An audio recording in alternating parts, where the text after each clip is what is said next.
सुनिए कहानी मुक्ति मार्ग। लेखक प्रेमचंद। सिपाही को अपनी लाल पगड़ी पर, सुंदरी को अपने गहनों पर और वैद्य को अपने सामने बैठे हुए रोगियों पर जो घमंड होता है, वही किसानों को अपने खेतों को लहराते हुए देखकर होता है। झिंगुर अपने ऊख के खेतों को देखता है तो उस पर नशा सा छा जाता है। 3 बीघे ऊख थी, इसके 600 रुपये तो अनायास ही मिल जाएंगे। और जो कहीं भगवान ने दाढ़ी तेज कर दी तो फिर क्या पूछना। दोनों बैल बूढ़े हो गए, अब की नई गोई बटेसर के मेले से ले आएगा। कहीं 2 बीघे खेत और मिल जाए तो लिखा लेगा, रुपए की क्या चिंता। बनिए अभी से उसकी खुशामद करने लगे थे। ऐसा कोई न था जिससे उसने गांव में लड़ाई न की हो। वह अपने आगे किसी को कुछ समझता ही न था। एक दिन संध्या के समय वह अपने बेटे को गोद में लिए मटर की फलियां तोड़ रहा था। इतने में उसे भेड़ों का एक झुंड अपनी तरफ आता दिखाई दिया। वह अपने मन में कहने लगा, इधर से भेड़ों के निकलने का रास्ता न था। क्या खेत की मेड़ पर से भेड़ों का झुंड नहीं जा सकता था? भेड़ों को इधर से लाने की क्या ज़रूरत? ये खेत को कुचलेंगी, चरेंगी, इसका डांड कौन देगा? मालूम होता है बुद्धू गड़ेरिया है। बच्चा को घमंड हो गया है, तभी तो खेतों के बीच से भेड़े लिए चला आता है। जरा इसकी ढिठाई तो देखो। देख रहा है कि मैं खड़ा हूँ, फिर भी भेड़ों को लौटाता नहीं। कौन मेरे साथ कभी रियायत की है कि मैं इसकी मुरव्वत करूं? अभी एक भेड़ा मोल मांगूं तो 5 ही रुपए सुनावेगा। सारी दुनिया में 4 रुपए के कंबल मिलते हैं, पर यह 5 रुपए से नीचे की बात नहीं करता। इतने में भेड़ें खेत के पास आ गई। झिंगुर ने ललकार कर कहा, अरे भेड़ कहाँ लिए आते हो? बुद्धू नम्र भाव से बोला, मैं तो डांड पर से निकल जाएंगी, घूम कर जाऊंगा तो कोस भर का चक्कर पड़ेगा। झिंगुर ने कहा, तो तुम्हारा चक्कर बचाने के लिए मैं अपने खेत क्यों कुचलवाऊं? डांड ही पर से ले जाना है तो और खेतों के डांड से क्यों नहीं ले गए? क्या मुझे कोई चूहड़ चमार समझ लिया है या धन का घमंड हो गया है? लौटाओ इनको।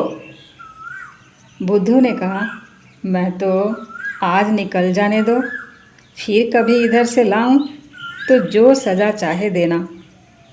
इस पर झिंगुर कहता है, कह दिया कि लौटाओ इन्हें। अगर एक भेड़ भी मेड़ पर आई तो समझ लो तुम्हारी खैर नहीं। बुद्धू कहता है, मैं तो अगर तुम्हारी एक बेल भी किसी भेड़ के पैरों के तले आ जाए तो मुझे बैठाकर 100 गालियां देना। बुद्धू बातें तो बड़ी नम्रता से कर रहा था, किंतु लौटाने में अपनी हेठी समझता था। उसने अपने मन में सोचा, इसी तरह जरा जरा धमकियों पर भेड़ों को लौटाने लगा तो फिर मैं भेड़ें चरा चुका। आज लौट जाऊं तो कल को कहीं निकलने का रास्ता ही ना मिलेगा। सभी रौब जमाने लगेंगे। बुद्धू भी बूढ़ा आदमी था। 12 कोड़ी भेड़ें थी उसके पास। उन्हें खेतों में बिठाने के लिए फी रात 8 आने कोड़ी मजदूरी मिलती थी। इसके उपरांत दूध बेचता था, ऊन के कंबल बनाता था। सोचने लगा, इतने गर्म हो रहे हैं, मेरा कर ही क्या लेंगे? कुछ इनका दबायल तो हूँ नहीं। भेड़ों ने जो हरी हरी पत्तियां देखी तो अधीर हो गई, खेत में घुस पड़ी। बुद्धू उन्हें डंडों से मार मार कर खेत के किनारे हटाता था और वे इधर से उधर से निकलकर खेत में जा पड़ती थी। झिंगुर ने आग होकर कहा, तुम मुझसे हेकड़ी जताने चले हो? तुम्हारी सारी हेकड़ी निकाल दूंगा। बुद्धू ने कहा, तुम्हें देखकर चौंकती हैं, तुम हट जाओ तो मैं सबको निकाल ले जाऊं। झिंगुर ने लड़के को तो गोद से उतार दिया और अपना डंडा संभाल कर भेड़ों पर पिल पड़ा। धोबी भी इतनी निर्दयता से अपने गधे को न पीटता होगा। किसी भेड़ की टांग टूटी, किसी की कमर टूटी, सबने बें बें का शोर मचाना शुरू कर दिया।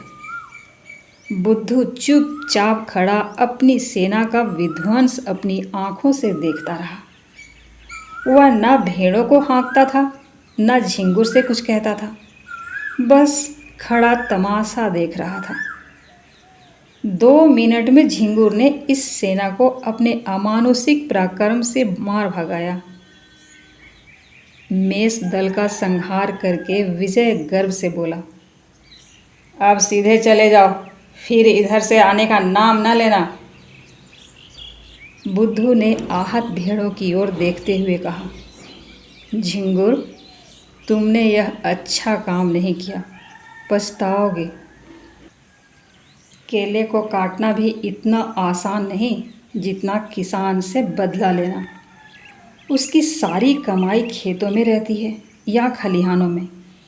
कितनी ही दैविक और भौतिक आपदाओं के बाद कहीं अनाज घर में आता है, और जो कहीं इन आपदाओं के साथ विद्रोह ने भी संधि कर ली तो बेचारा किसान कहीं का नहीं रहता। झिंगुर ने घर आकर दूसरों से इस संग्राम का वृतांत कहा तो लोग समझाने लगे, झिंगुर, तुमने बड़ा अनर्थ कर दिया। जानकर अनजान बनते हो। बुद्धू को जानते नहीं, कितना झगड़ालू आदमी है। अब भी कुछ नहीं बिगड़ा, जाकर उसे मना लो, नहीं तो तुम्हारे साथ सारे गांव पर आफत आएगी। झिंगुर की समझ में बात आई। पछताने लगा कि मैंने कहाँ से कहाँ उसे रोका। अगर भेड़ें थोड़ा बहुत चर ही जाती तो कौन मैं उजड़ा जाता था। वास्तव में हम किसानों का कल्याण दबे रहने में ही है। ईश्वर को भी हमारा सिर उठाकर चलना अच्छा नहीं लगता। जी तो बुद्धू के घर जाने को न चाहता था, किंतु दूसरों के आग्रह से मजबूर होकर चला। अगहन का महीना था, कोहरा पड़ रहा था, चारों ओर अंधकार छाया हुआ था। गांव से बाहर निकला ही था कि सहसा उसने ऊख के खेत की ओर अग्नि की ज्वाला देखकर चौंक पड़ा। छाती धड़कने लगी। खेत में आग लगी हुई थी।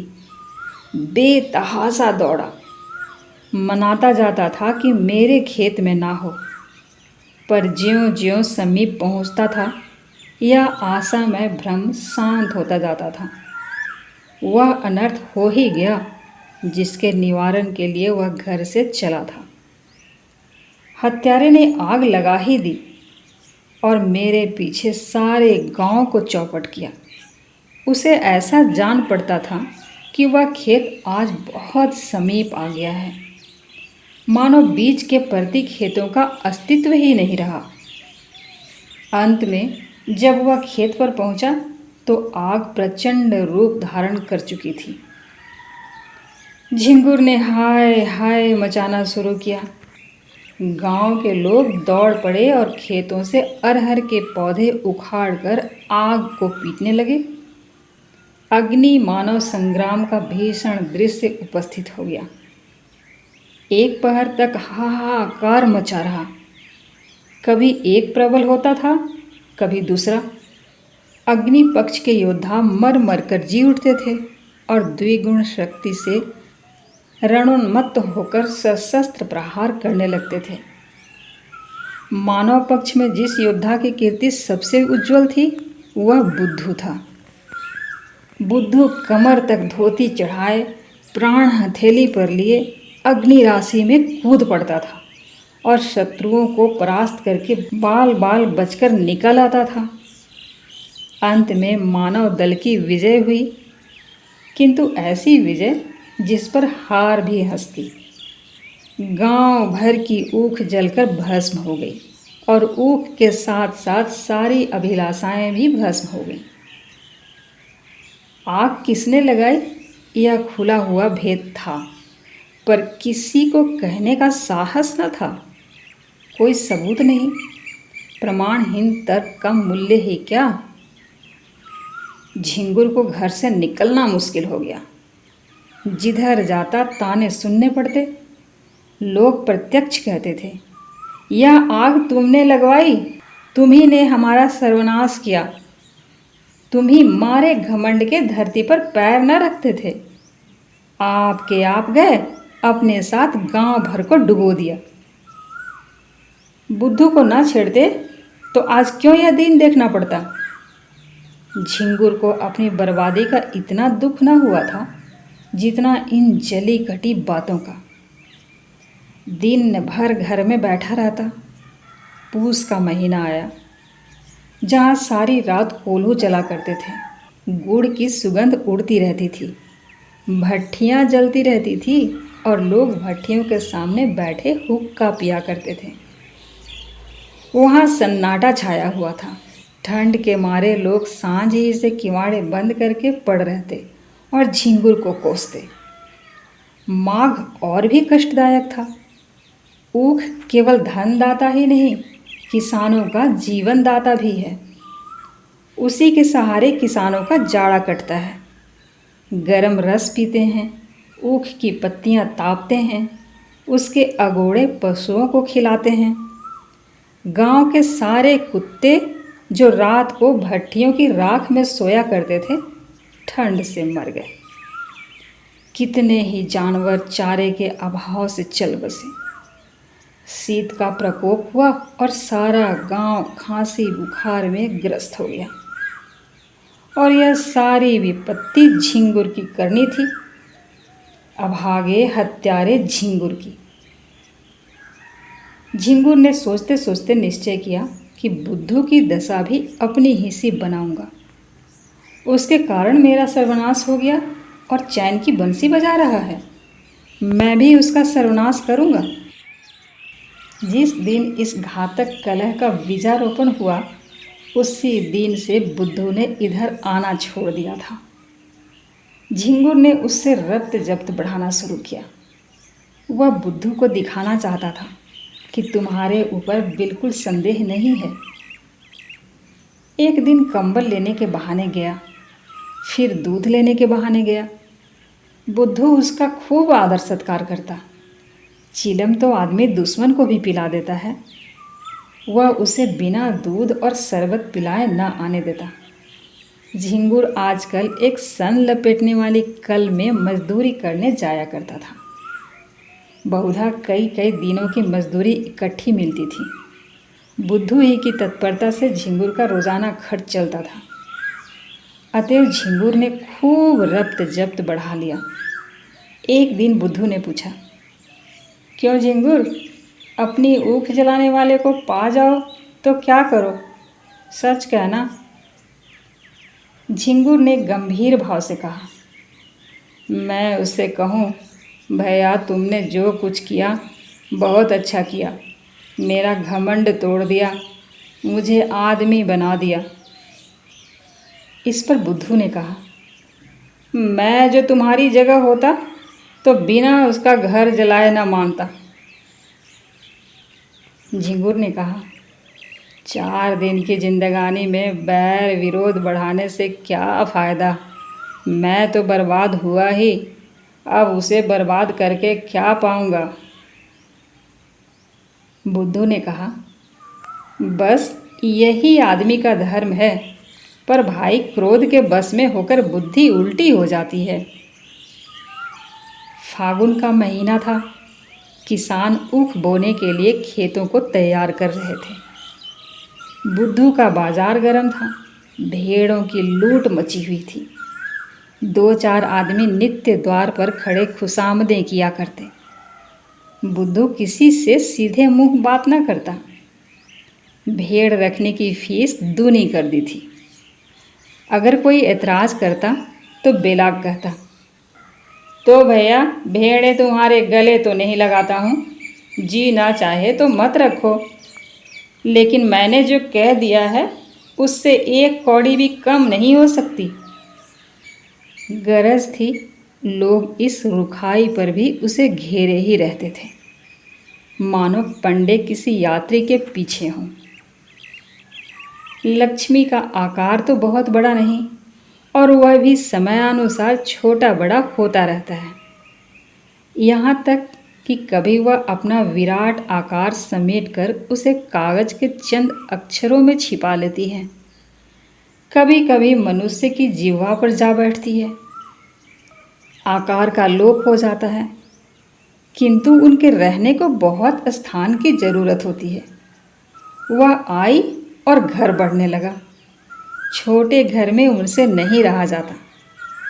बुद्धू का घर भी बढ़ने लगा। द्वार पर बरामदा डाला गया। 2 की जगह 6 कोठरियां बनवाई गई। यूँ कहिए कि मकान नए सिरे से बनने लगा। किसी किसान से लकड़ी मांगी, किसी से खप्परों का आवा लगाने के लिए उपले, किसी से बांस और किसी से सरकंडे। दीवार की उठवाई देनी पड़ी, वह भी नकद नहीं, भेड़ों के बच्चों के रूप में। लक्ष्मी का यह प्रताप है, सारा काम बेगार में हो गया।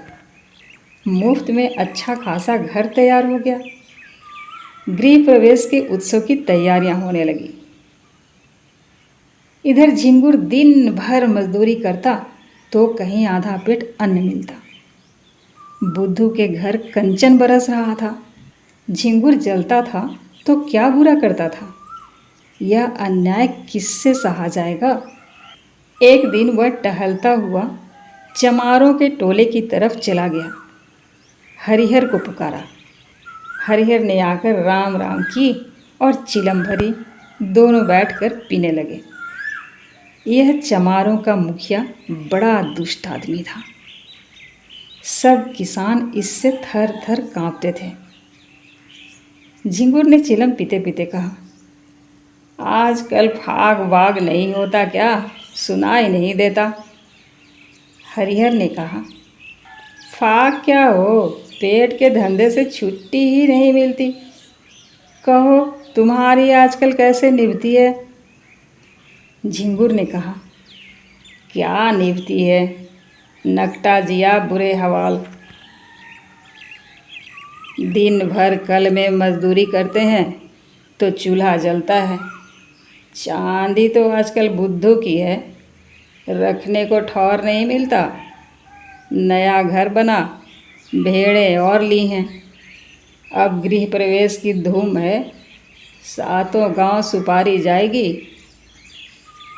हरिहर ने कहा, लक्ष्मी मैया आती है तो आदमी की आंखों में सील आ जाता है, पर उसको देखो, धरती पर पैर नहीं रखता बच्चा।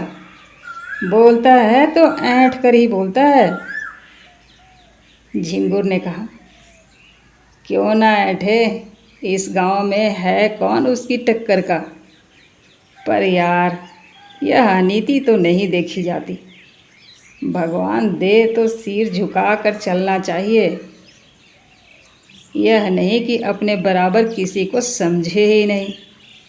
उसकी डींग सुनता हूँ तो बदन में आग लग जाती है। कल का बानी आज का सेठ, चला है हम ही से अकड़ने। अभी कल लंगोटी लगाए खेतों में कौवे हंकाया करता था, आज उसका आसमान में दिया जलता है। हरिहर ने कहा, कहो तो कुछ उद्योग करूं। झिंगुर बोला, क्या करोगे, इसी डर से तो वह गाय भैंस नहीं पालता। भेड़ें तो हैं, क्या बगला मारे पखना हाथ। फिर तुम ही सोचो, ऐसी जुगत निकालो कि फिर पनपने न पावे। इसके बाद फुसफुस करके बातें होने लगी। वह एक रहस्य है कि भलाइयों में जितना द्वेष होता है, बुराइयों में उतना ही प्रेम। विद्वान विद्वान को देखकर, साधु साधु को देखकर और कवि कवि को देखकर जलता है। एक दूसरे की सूरत नहीं देखना चाहता, पर जुआरी जुआरी को देखकर और शराबी शराबी को देखकर, चोर चोर को देखकर सहानुभूति दिखाता है, सहायता करता है। एक पंडित जी अगर अंधेरे में ठोकर खाकर गिर पड़े तो दूसरे पंडित जी उन्हें उठाने के बदले 2 ठोकरें और लगाएंगे कि वह फिर उठ ही ना सके। पर एक चोर पर आफत आई, देख दूसरा चोर उसकी मदद करता है। बुराई से सब घृणा करते हैं, इसलिए बुरों में परस्पर प्रेम रहता है। भलाई की सारा संसार प्रशंसा करता है, इसलिए भलों से विरोध होता है। चोर को मारकर चोर क्या पाएगा? घृणा। विद्वान का अपमान करके विद्वान क्या पाएगा? यश। झिंगुर और हरिहर ने सलाह कर ली। षड्यंत्र रचने की विधि सोची गई। उसका स्वरूप, समय और क्रम ठीक किया गया। झिंगुर चला तो अकड़ा जाता था, मार लिया दुश्मन को, अब कहाँ जाता है। दूसरे दिन झिंगुर काम पर जाने लगा तो पहले बुद्धू के घर पहुंचा। बुद्धू ने पूछा, क्यों आज नहीं गए क्या? झिंगुर ने कहा, जा तो रहा हूँ, तुमसे यही कहने आया था कि मेरी बच्चिया को अपनी भेड़ों के साथ क्यों नहीं चरा दिया करते। बेचारी खूंटे से बंधी बंधी मरी जाती है, न घास न चारा, क्या खिलाएं।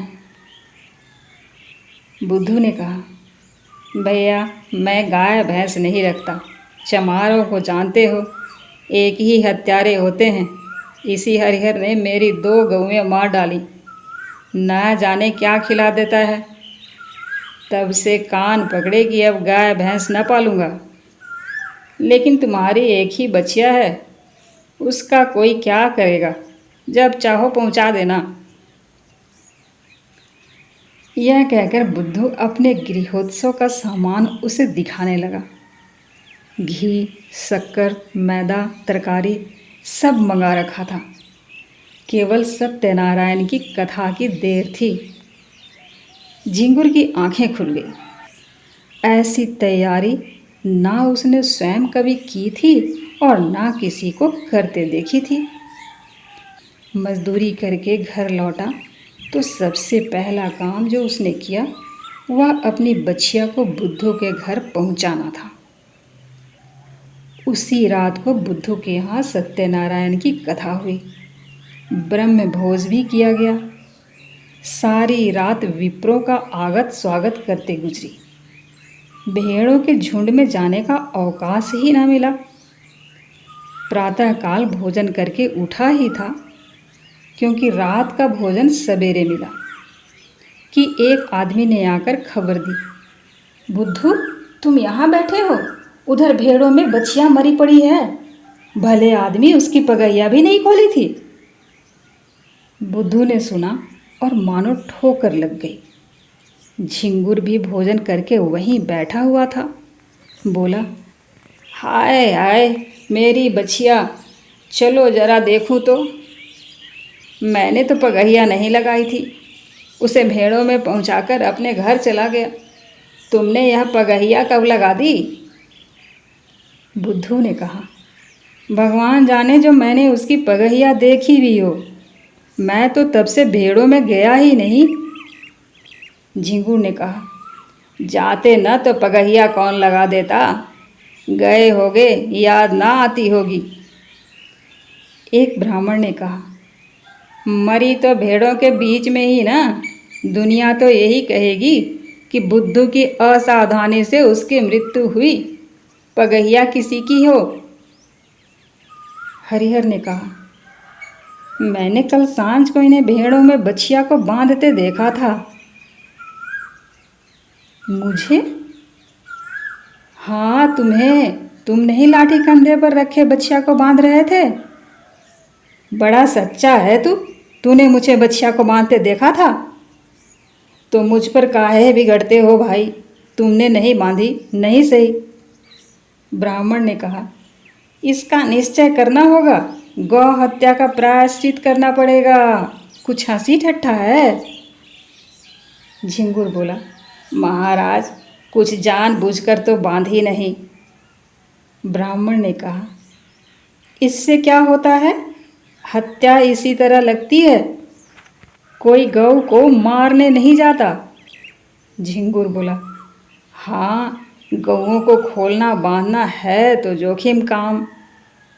ब्राह्मण ने कहा, शास्त्रों में इसे महापाप कहा है। गऊ की हत्या ब्राह्मण की हत्या से कम नहीं। झिंगुर बोला, हाँ, फिर गऊ तो ठहरी ही, इसी से न इसका मान होता है, जो माता सो गऊ। लेकिन महाराज चूक हो गई, कुछ ऐसा कीजिए कि थोड़े में बेचारा निपट जाए। बुद्धू खड़ा सुन रहा था कि अनायास मेरे सिर हत्या मढ़ी जा रही है। झिंगुर की कूटनीति भी समझ रहा था। मैं लाख कहूँ, मैंने बछिया नहीं बांधी, मानेगा कौन? लोग यही कहेंगे कि प्रायश्चित से बचने के लिए ऐसा कह रहा है। ब्राह्मण देवता का भी उसका प्रायश्चित करने में कल्याण होता था। भला ऐसे अवसर पर कब चुकने वाले थे? फल यह हुआ कि बुद्धू को हत्या लग गई। ब्राह्मण भी उससे जले हुए थे। कसर निकालने की घात मिली। 3 मास का भिक्षा दंड दिया। फिर 7 तीर्थ स्थानों की यात्रा, उस पर 500 विप्रों का भोजन और 5 गऊओं का दान। बुद्धू ने सुना तो बधिया बैठ गई, रोने लगा तो दंड घटाकर 2 मास कर दिया। इसके सिवा कोई रियायत ना हो सकी, ना कहीं अपील, ना कहीं फरियाद। बेचारे को वह दंड स्वीकार करना ही पड़ा। बुद्धू ने भेड़ें ईश्वर को सौंपी। लड़के छोटे थे, स्त्री अकेली क्या क्या करती। गरीब जाकर द्वारों पर खड़ा होता और मुंह छिपाए हुए कहता, गाय की बाछी दिया बनवास। भिक्षा तो मिल जाती, किंतु भिक्षा के साथ 2-4 कठोर अपमानजनक शब्द भी सुनने पड़ते। दिन को जो कुछ पाता वही शाम को किसी पेड़ के नीचे बनाकर खा लेता और वहीं पड़ रहता। कष्ट की तो उसे परवाह न थी। भेड़ों के साथ दिन भर चलता ही था, पेड़ के नीचे सोता ही था। भोजन भी इससे कुछ ही अच्छा मिलता था, पर लज्जा थी भिक्षा मांगने की, विशेष करके जब कोई कर्कशा या व्यंग कर देती थी कि रोटी कमाने का अच्छा ढंग निकाला है, तो उसे हार्दिक वेदना होती थी। पर करे क्या? 2 महीने के बाद वह घर लौटा। बाल बूढ़े हुए थे, दुर्बल इतना मानो 60 वर्ष का बुढ़ा हो। तीर्थ यात्रा के लिए रुपयों का प्रबंध करना था। गडरियों को कौन महाजन कर्ज दे? भेड़ों का भरोसा ही क्या? कभी कभी रोग फैलता है तो रात भर में दल का दल साफ हो जाता है। उस पर जेठ का महीना, जब भेड़ों से कोई आमदनी होने की आशा नहीं। एक तेली राजी भी हुआ तो 2 रुपये ब्याज पर। 8 महीने में ब्याज मूल के बराबर हो जाएगा। यहाँ कर्ज लेने की हिम्मत न पड़ी। इधर 2 महीनों में कितनी ही भेड़ें चोरी चली गई थीं। लड़के चराने ले जाते थे, दूसरे गांव वाले चुपके से 1-2 भेड़ें किसी खेत या घर में छिपा देते और पीछे से मार कर खा जाते। लड़के बेचारे एक तो पकड़ न सकते, और जो देख भी लेते तो लड़ें क्यों कर, सारा गांव एक हो जाता। 1 महीने में तो भेड़ें आधी भी ना रहेंगी। बड़ी विकट समस्या थी। विवश होकर बुद्धू ने एक बूचड़ को बुलाया और सब भेड़ें उसके हाथ बेच डाली। 500 रुपये हाथ लगे, उसमें से 200 रुपया लेकर तीर्थ यात्रा करने गया। शेष रुपये ब्रह्मभोज आदि के लिए छोड़ गया। बुद्धू के जाने पर उसके घर में 2 बार सेंध लगी, पर यह कुशल हुई कि जगहट हो जाने के कारण रुपए बच गए। सावन का महीना था, चारों ओर हरियाली छाई हुई थी। झिंगुर के बैल न थे, खेत बटाई पर दे दिए थे। बुद्धू प्रायश्चित से निवृत्त हो गया था और उसके साथ ही माया के फंदे से भी। न झिंगुर के पास कुछ था, न बुद्धू के पास। कौन किससे जलता और किस लिए जलता? सन की कल बंद हो जाने के कारण झिंगुर अब बेलदारी का काम करता था। शहर में एक विशाल धर्मशाला बन रही थी। हजारों मजदूर काम करते थे, झिंगुर भी उन्हीं में था। 7वें दिन मजदूरी के पैसे लेकर घर आता था और रात भर रहकर सवेरे फिर चला जाता था। बुद्धू भी मजदूरी की टोह में यहीं पहुंचा। जमादार ने देखा दुर्बल आदमी है, कठिन काम तो इससे हो न सकेगा। कारीगरों को गारा देने के लिए रख लिया। बुद्धू सिर पर तसला रखे गारा लेने गया तो झिंगुर को देखा। राम राम हुई। झिंगुर ने गारा भर दिया, बुद्धू उठा लाया। दिन भर दोनों चुपचाप अपना अपना काम करते रहे। संध्या समय झिंगुर ने पूछा, कुछ बनाओगे ना? नहीं तो खाऊंगा क्या? मैं तो 1 जून चबैना कर लेता हूँ, इस जून सत्तू पर काट देता हूँ।